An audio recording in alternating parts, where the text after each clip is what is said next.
അടുത്ത 3 ദിവസം കൊണ്ട് നമ്മളൊരു Hollywood level super hero movie complete ആക്കാൻ വേണ്ടി പോവാം. ഞാൻ ഒറ്റയ്ക്കല്ല ചെയ്യുന്നത്, എൻ്റെ കൂടെ കുറച്ച് കോമഡി ടീംസും കൂടി ഉണ്ട്. ഇവരെയൊക്കെ വെച്ചിട്ട് ഞാൻ എങ്ങനെയാണ് ഈ പടം കംപ്ലീറ്റ് ആക്കിയെന്നുള്ളതാണ് ഇന്നത്തെ വീഡിയോയിൽ നിങ്ങൾ കാണാൻ വേണ്ടി പോകുന്നത്. മിക്കവാറും ഫിലിം മേക്കിങ്ങിനേക്കാൾ കൂടുതൽ ഇവരുടെ മണ്ടത്തരം മാത്രമേ കീഴിലുണ്ടാവുക. സത്യം പറഞ്ഞാൽ ഇതിൻ്റെ പരിപാടി നമ്മൾ 1 മാസം മുമ്പേ തുടങ്ങിയതാണ്. പക്ഷെ നമുക്ക് അത്യാവശ്യമായിട്ട് ഇതിപ്പോൾ തീർത്തേ പറ്റുള്ളൂ. എന്തുകൊണ്ടാണ് ഞാൻ പറഞ്ഞുതരാം. നിങ്ങളെല്ലാവരും ലോക സിനിമ കണ്ടിട്ടുണ്ടാവില്ലേ? അതിൻ്റെ പ്രൊഡക്ഷൻ ടീമും ദുൽഖറൊക്കെ ചേർന്നിട്ട് ഒരു സൂപ്പർ ഹീറോ ഡിസൈനിങ് ചലഞ്ച് വെച്ചിട്ടുണ്ട്. ഇതിനു മുമ്പ് നമ്മുടെ രാജുവേട്ടൻ്റെ ആടുജീവിതം സിനിമ ഉണ്ടല്ലോ, അവരായിരുന്നു ഒരു പോസ്റ്റർ ഡിസൈനിങ് ചലഞ്ച് വെച്ചിട്ടുണ്ടായിരുന്നത്. അന്നത്തെ ഇവൻറ്റിൽ നമ്മൾ പാർട്ടിസിപ്പേറ്റും ചെയ്തു, വിന്നും ചെയ്തു. അന്നത്തെ ഓഡിയോ ലോഞ്ച് ഇവൻറ്റിൽ നമുക്ക് ലാലേട്ടൻ, പൃഥ്വിരാജ്, AR റഹ്മാൻ അങ്ങനെയുള്ളവരൊക്കെ കാണാനും സംസാരിക്കാനൊക്കെ ചാൻസ് കിട്ടിയിട്ടുണ്ടായിരുന്നു. യെസ്, ആ നിൽക്കുന്നത് ഞാൻ തന്നെയാണ്. പക്ഷേ ഇത്തവണ കുറച്ച് കാര്യങ്ങൾ ഡിഫറെൻറ്റാണ്. പക്ഷേ ഇതിലുള്ള പ്രശ്നം എന്താ അറിയോ? നമുക്ക് ഇത്തവണ പോസ്റ്റർ അല്ല ഉണ്ടാക്കണത്, ഒരു കംപ്ലീറ്റ് സൂപ്പർ ഹീറോ സിനിമ ഉണ്ടാക്കണത്, അത് ഹോളിവുഡ് ലെവൽ സെറ്റപ്പിൽ. ഇതൊക്കെ ചെയ്യാനാണെങ്കിൽ ആകെ 3 ദിവസം മാത്രമേ ബാക്കിയുള്ളൂ. നിങ്ങൾക്ക് തോന്നുന്നുണ്ട് ഈ 3 ദിവസം കൊണ്ട് നമുക്ക് ചലഞ്ച് വിൻ ചെയ്യാൻ പറ്റുമെന്ന്? എനിക്ക് തോന്നുന്നില്ല, പക്ഷെ നമുക്ക് ട്രൈ ചെയ്ത് നോക്കാം. നമ്മുടെ സ്റ്റുഡിയോയിൽ എത്തിയിട്ടുണ്ട്, നമ്മുടെ ആക്ടേഴ്സ് ഇവിടെ വന്ന് റെഡി ആയിട്ടുണ്ട്.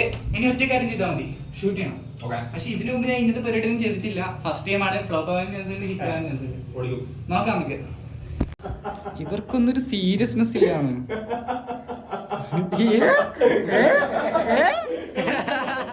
ഇതാണ് കട്ടപ്പ. ഇവന് ചിരിക്കാൻ പ്രത്യേകിച്ച് കാരണമൊന്നും വേണ്ട. ഇതിപ്പോ മുട്ടത്തോട് പൊട്ടിയെന്ന് പറഞ്ഞാൽ ഞാൻ ചിരിച്ചോണ്ടിരിക്കണം.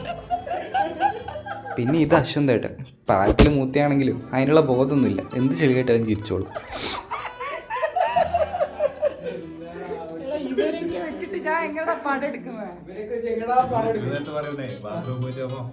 റീലോണ്ട് ചിരിച്ചത് അരമണിക്കൂർ അതിനോട്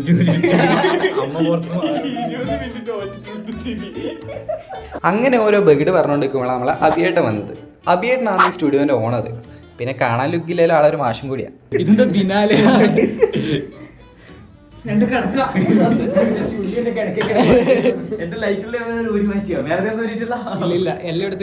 പിന്നെ ഈ വരുന്നതാണ് ഹരിയേട്ടൻ, ഈ പടത്തിലെ ഹീറോ. കൂട്ടത്തിൽ കഴിവും ബോധം ഒന്നിച്ചു വന്ന ഒരാൾ ഇയാൾ മാത്രമേ ഉള്ളൂ. പിന്നെ നെറ്റിക്ക് ഒരു മാർക്കും കൊണ്ടാണ് വന്നത്. അതുകൊണ്ട് നമുക്ക് മേക്കപ്പും പരിപാടിയൊക്കെ ഭയങ്കര എളുപ്പമുണ്ടായത്. അതിൻ്റെ മുകളിലേക്ക് കുറച്ച് കളർ അടിച്ച് കൊടുത്തപ്പോൾ നല്ല റിയലിസ്റ്റിക് മുറിവ് കിട്ടി. ഇവരുടെയൊക്കെ കൂടെ നമ്മുടെ ആമിയുണ്ട്. ഇവളാണ് ഈ പടത്തിലെ ഹീറോയിൻ. അങ്ങനെ പറഞ്ഞിട്ട് നമ്മൾ കൂട്ടിക്കൊണ്ട് വന്നേ. പിന്നെ ഈ അശ്വന്തേട്ടൻ എന്തിനാ ഇതിങ്ങനെ വെളിച്ചപ്പാട് കണക്ക് വിറപ്പിച്ചുകൊണ്ട് നിൽക്കുന്നതെന്ന് അറിയോ? ആൾക്കാരുടെ മുഖത്ത് തീ കത്തുന്ന ഫയർ ലൈറ്റിൻ്റെ ഒരു എഫക്റ്റ് വേണം. അത് കിട്ടാനാണ് ഇങ്ങനെ ചെയ്യുന്നത്.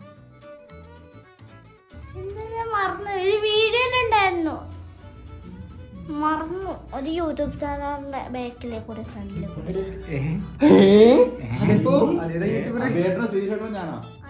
ഇത്രയും കഷ്ടപ്പെട്ട് ഇവള് പറഞ്ഞു വരുന്നത് എന്താ വെച്ചാൽ ഹരിയേട്ടൻ ഇവള് വേറെ എവിടെയോ കണ്ടിട്ടുണ്ടോലും. നിങ്ങളെ കണ്ടിട്ടുണ്ടാവാൻ ചാൻസ് ഉണ്ട്. യൂട്യൂബിലെ മാന്ത്രിക എന്തായിരുന്നു പറഞ്ഞിട്ട് ഒരു വെബ് സീരീസ് ട്രെൻഡിങ് ആയിട്ട് ഓടിക്കൊണ്ടിരിക്കുന്നുണ്ട്. അതിലെ മെയിൻ ക്യാരക്ടറാണ് നമ്മുടെ ഹരിയേട്ടൻ. അങ്ങനെ തുടക്കത്തിൽ തന്നെ തട്ടുകട പ്ലാൻ മുങ്ങിപ്പോയി. നിങ്ങൾക്ക് ഇഷ്ടപ്പെട്ട സിനിമ ഏത്? ലോക.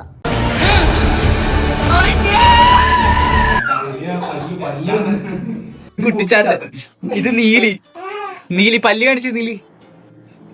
ഇവക്ക് ശരിക്കുണ്ടോ? ശരിക്കുണ്ടോ? ഈ ആമിയുടെ കാര്യം പറയാനാണെങ്കിൽ ഒടുക്കത്തെ ഡൗട്ടാണ് ഇവൾക്ക്. എന്നോട് ചോദിക്കുക ഇതിന്റെ ഡയറക്ടർ ആരാന്ന്.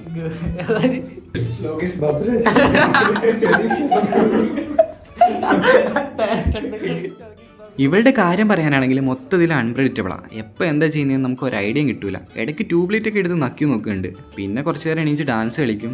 കുറച്ച് കഴിയുമ്പോൾ കിടന്ന് ഉറങ്ങും. പിന്നെ ആദ്യം എഴുന്നേറ്റ് വീണ്ടും ഡാൻസ് കളിക്കും. അങ്ങനെ എന്തൊക്കെയാണ് ഇവളുടെ കാര്യങ്ങൾ. നല്ല രസമുണ്ടത്. ഗ്ലിസറിൻ ഇല്ലാതെ കണ്ണുനീര് വരുത്തിക്കാനായി ഈ ഇരുന്ന് കഷ്ടപ്പെടുന്നത്. അത് നോക്കിയിരുന്ന് കണ്ടിട്ട് അവളും അങ്ങനെ ചെയ്യാൻ വേണ്ടി തുടങ്ങി.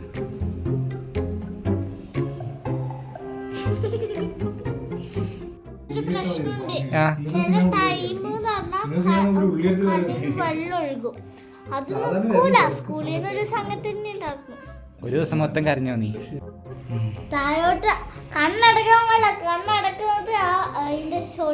നീയാ ഡയറക്ടർ, ഞാനാ ഡയറക്ടർ. അങ്ങനെ മാറിയിരിക്കവിടെ ആവുമ്പോ പറയാം, വിളിക്കാം. പോ, നിന്റെ റോളാവുമ്പോ വിളിക്കാം ഞാൻ. കേട്ടോ, ആവും പോട്ട് പോയിക്കോ. എന്തൊക്കെയോ പറഞ്ഞ് അവൾ ഒരു സ്ഥലത്ത് സെറ്റാക്കി ഇരുത്തിയതിന് ശേഷം നമ്മൾ ഷൂട്ടിംഗ് തുടങ്ങി. അങ്ങനെ ചെയ്തുകൊണ്ടിരിക്കുമ്പോൾ അവർ കാര്യം നോട്ടീസ് ചെയ്തേ. കണ്ണിൽ റിംഗ് ലൈറ്റിൻ്റെ റിഫ്ലക്ഷൻ അടിക്കുന്നുണ്ട്. അത് ഒഴിവാക്കാൻ വേണ്ടിയിട്ട് ഒരു തുണിസഞ്ചി എടുത്തതിന് ശേഷം ലൈറ്റിൻ്റെ മുകളിൽ കൂടി ഇട്ട് കൊടുത്തു. വാതിലൊക്കെ അടച്ച് കൂട്ടിയിട്ടാണ് ചൂടെടുത്താൽ കുറച്ചും കൂടി നാച്ചുറൽ ആണെന്ന് പറഞ്ഞിട്ട്. സംഭവം എന്താ വെച്ചാൽ നമ്മളിപ്പോൾ പകുതി സീൻസ് ഷൂട്ട് ചെയ്ത് കഴിഞ്ഞു. ഇനി ഇവളെയും വെച്ചിട്ട് കുറച്ച് സംഭവങ്ങളും കൂടി ചെയ്യാനുണ്ട്. അതും കൂടി ചെയ്ത് കഴിഞ്ഞാൽ നമ്മുടെ റിയൽ പാർട്ടൊക്കെ കംപ്ലീറ്റ് ആവും.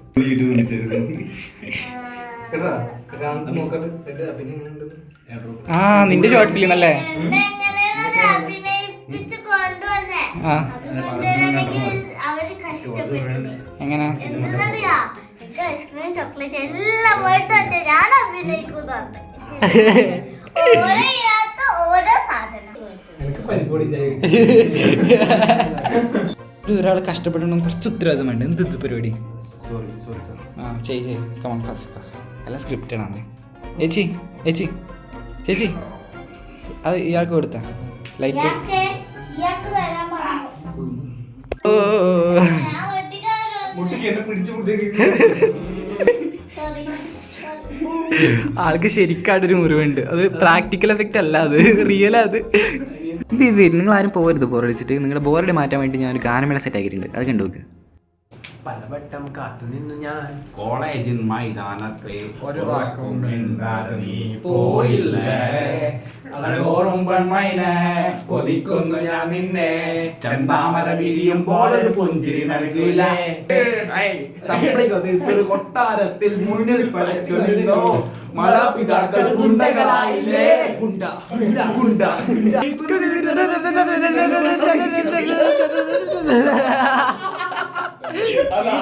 ഫണ്ട് മാത്രം നടക്കുന്നുണ്ട്. ഷൂട്ടിങ് ചെയ്തിട്ട് കുറച്ച് സമയം.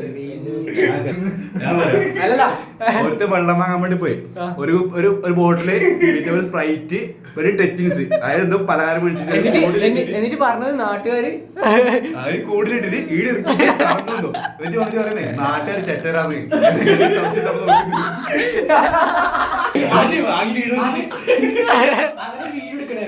അശ്വിന്റെ വയസ്സാ പറയുന്നത് 35. അടുത്ത ചിങ്ങത്തിൽ എത്ര? 36. ഓഹോ എന്റെ അച്ഛനെ വെച്ച്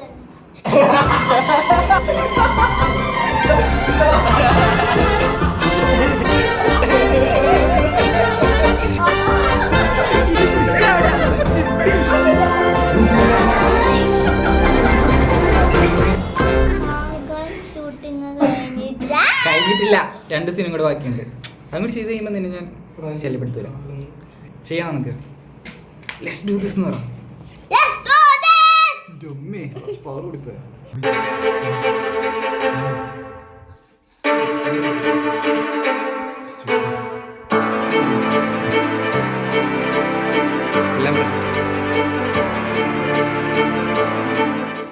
അങ്ങനെ കുറേ നേരത്തെ കഷ്ടപ്പാടിനും റീഷൂട്ടിന് ശേഷം we got that perfect shot.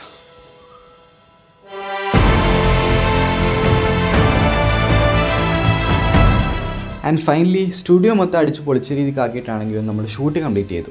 ഇനി ഇതിപ്പോൾ ചലഞ്ച് വിൻ ചെയ്താലും ഇല്ലെങ്കിലും നമ്മൾ ഹാപ്പിയാണ്. കാരണം എന്ന് വെച്ചാൽ നമ്മൾ ഒരുപാട് ഇഷ്ടപ്പെടുന്ന കാര്യമാണ് നമ്മൾ ചെയ്തുകൊണ്ടിരിക്കുന്നത്. എന്നെ പോലെ തന്നെ എൻ്റെ കൂടെയുള്ളവരും ഈ ഒരു പ്രോസസ്സ് നല്ല രീതിക്ക് എൻജോയ് ചെയ്തിട്ടുണ്ട്. ഈ വീഡിയോയുടെ എൻഡ് സ്ക്രീനിൽ കാണാൻ പോകുന്ന ആ ഒരു വീഡിയോ ജസ്റ്റ് 3 ദിവസം കൊണ്ട് തട്ടിക്കൂട്ടി ഉണ്ടാക്കിയതല്ല. ഞങ്ങളെല്ലാവരുടെയും കഴിഞ്ഞ 1 മാസത്തെ എഫേർട്ടിൻ്റെ റിസൾട്ടാണ് ആ വീഡിയോ. അപ്പോൾ ജസ്റ്റ് ഒരു വീഡിയോ എന്ന് പറഞ്ഞ് തള്ളിക്കളയാതെ നിങ്ങളതൊന്ന് ഫുള്ളായിട്ട് കാണാൻ വേണ്ടി നോക്കുക. നമ്മുടെ ഈ ഒരു ചെറിയ സിനിമാറ്റിക് യൂണിവേഴ്സും അതിലെ ആൾക്കാരെയും നിങ്ങൾക്ക് ഇഷ്ടമായിട്ടുണ്ടെങ്കിൽ ചാനൽ സബ്സ്ക്രൈബ് ചെയ്യുക. ഇതിൻ്റെ എഡിറ്റിംഗ് പ്രോസസ്സും ബാക്കിയുള്ള കാര്യങ്ങൾ എക്സ്പ്ലെയിൻ ചെയ്തുകൊണ്ട് അടുത്തൊരു വീഡിയോ ചെയ്യാം. അപ്പോൾ അത്രയേ ഉള്ളൂ. Okay bye.